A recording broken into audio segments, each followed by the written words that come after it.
हाँ बच्चों, आज मैं अगली वीडियो लेकर आया हूँ नेम्ड रिएक्शन की, जिसमें कि दो इंपॉर्टेंट रिएक्शन बताऊंगा। एक है कोल्बे रिएक्शन, या उसी का दूसरा नाम होता है कोल्बे श्मिट रिएक्शन, और दूसरा रिएक्शन है रायमन टिमन रिएक्शन या रिमर टिमन रिएक्शन बोलते हैं इसको।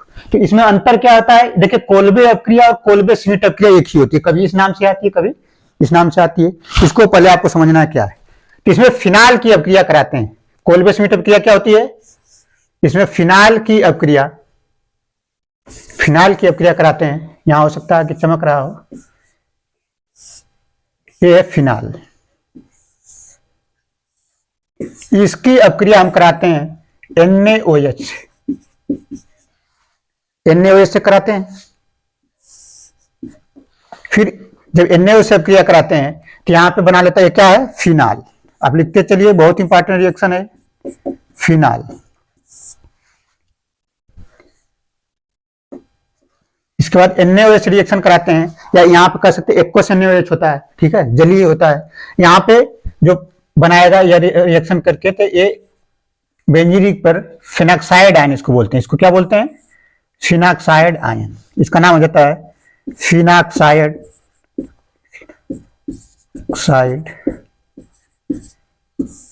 आयन, फिनॉक्साइड आयन, या ऐसे लिख सकते हैं फिनॉक्साइड आयन। फिर इसका जो होता है, इसमें CO2 की अपक्रिया कराते हैं। CO2 एसिडिक मीडियम में इसका रिएक्शन कराते हैं। थोड़ा सा बड़ा बनाया करिए। ये क्या बनाते हैं? ये डायरेक्ट रिएक्शन बहुत बार परीक्षा में पूछी जाती है, चाहे कंपटीशन हो, नीट हो, जेईई हो। कि कोल्बे श्मिट और कोल्बे अपक्रिया एक ही होती है, ये समझना आपको। तो क्या करते हैं इसमें कि फिनाल लेते हैं, उसका NaOH के साथ अपक्रिया कराते हैं तो फिनॉक्साइड आयन बनाता है, और इसका जब फर्दर CO2 के साथ एसिडिक मीडियम में, अम्लीय माध्यम में अगर अपक्रिया कराते हैं तो ये क्या बना लेता है? यहां पे सैलिसिल्डिहाइड। इसका नाम क्या हो जाता है? NaOH CO2 से करा देंगे तो यहाँ पे COOH यानी कि सैलिसिलिक अम्ल बनता है। यहाँ जो प्रोडक्ट बनता है इसका नाम क्या है? सैलिसिलिक अम्ल। सैलिसिलिक अम्ल,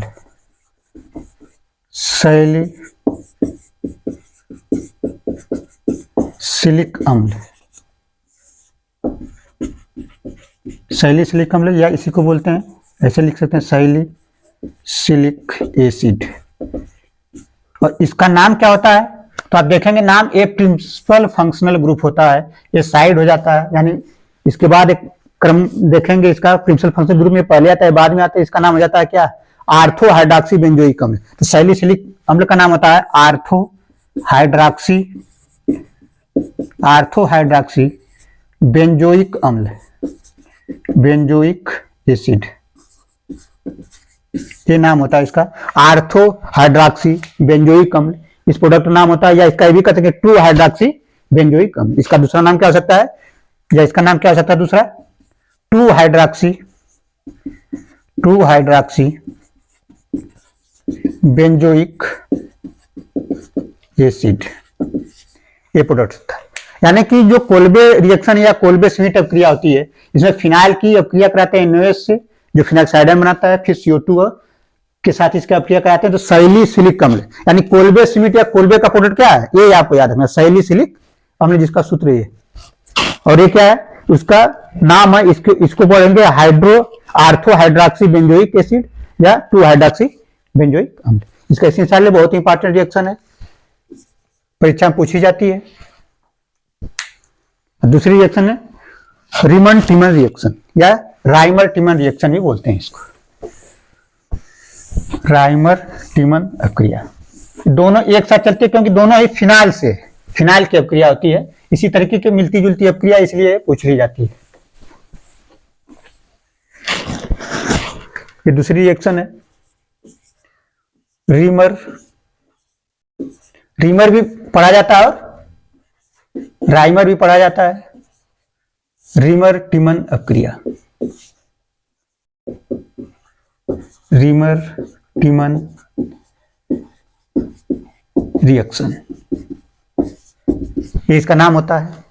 कि रीमर टीमर रिएक्शन क्या होता है, तो आपको सबसे पहले इसमें जानना है कि ये भी फिनाल का ही रिएक्शन कराते हैं, लेकिन यहाँ क्लोरोफॉर्म के उपस्थिति में कराते हैं। तो देखिए दो चीजें हैं यहाँ पे, अगर आप फिनाल, यहाँ पे देख लीजिए, अगर आप फिनाल की रिएक्शन, दोनों इंपॉर्टेंट रिएक्शन है, अंतर क्या है ये आपको यहाँ पे देखना है। ये फिनाल हो गया आपका, फिनाल। इसका रिएक्शन दो तरीके से हो सकता है, दोनों को आपको देख लेना है पहले। दोनों ही क्या है, रीमन टीमन अभिक्रिया है, क्योंकि ज्यादातर लोग दोनों रिएक्शन नहीं बताते हैं, और दोनों का जो रीमन टीमन दोनों का प्रोडक्ट अलग अलग बनता है। सीबीएस सेकेंडरी पे हमने पहले ही कहा है कि यहाँ पे प्रयास किया जाता है कि आपको क्वेश्चन गलत ना हो परीक्षा में। अब देखेंगे यहाँ पे अगर इसका फिनाल की अभिक्रिया CHCl3 प्लस KOH के साथ अगर कराते हैं, यानी कि कौन क्या क्या लेंगे आप, फिनाल होगा, CHCl3 होगा और KOH होगा, ठीक। तो प्रोडक्ट क्या बन जाएगा यहाँ पे, ये बन जाएगा प्रोडक्ट आपका, यहाँ पे CHO जुड़ जाएगा, यानी ये बन जाएगा सैलिसिल्डिहाइड। क्या बन जाएगा, सैलिसिल्डिहाइड, सैलिसिल्डिहाइड, सैलिसिल्डिहाइड, यानी कि आप ऐसे लिखते हैं सैलिसिल्डिहाइड, ये प्रोडक्ट बनता है, सैलिसिल्डिहाइड बनता है। लेकिन यही जब आप यहाँ पे CO2 प्लस KOH ले लेते हैं, यहाँ KOH की जगह NaOH भी यूज कर सकते हैं, तो CO2 अगर यूज कर लेंगे तो सैलिसिलिक अम्ल बन जाता है, यानी कि प्रोडक्ट क्या बन जाएगा यहाँ पे, OH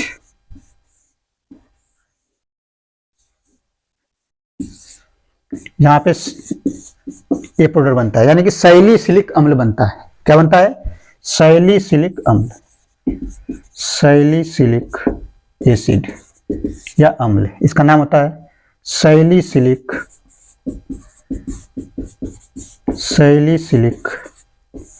अम्ल। इन दोनों में ये अंतर है।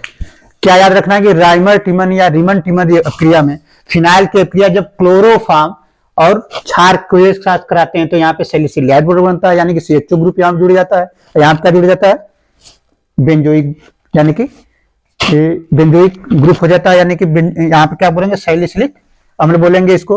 फिनाल पे यहाँ CHO ग्रुप जुड़ जाता है ऑर्थो पोजीशन पर, और यहाँ पे, लेकिन यहाँ पे दोनों ग्रुप में अलग अलग होते हैं, ठीक है। तो यहाँ पे आपको देखना है कि कब सैलिसिलिक अम्ल बनता है, कब सैलिसिल्डिहाइड बनता है। जब क्लोरोफॉर्म उपयोग कर लेंगे तो सैलिसिल्डिहाइड बन जाएगा, CO2 ले लेंगे तो ये सैलिसिलिक अम्ल बन जाएगा। या आप CCl4 भी कर सकते हैं, यहाँ पे CCl4 भी ले सकते हैं, CCl4 ले लीजिए तभी यही प्रोडक्ट बनेगा, CO2 लेंगे तभी यही प्रोडक्ट बनेगा।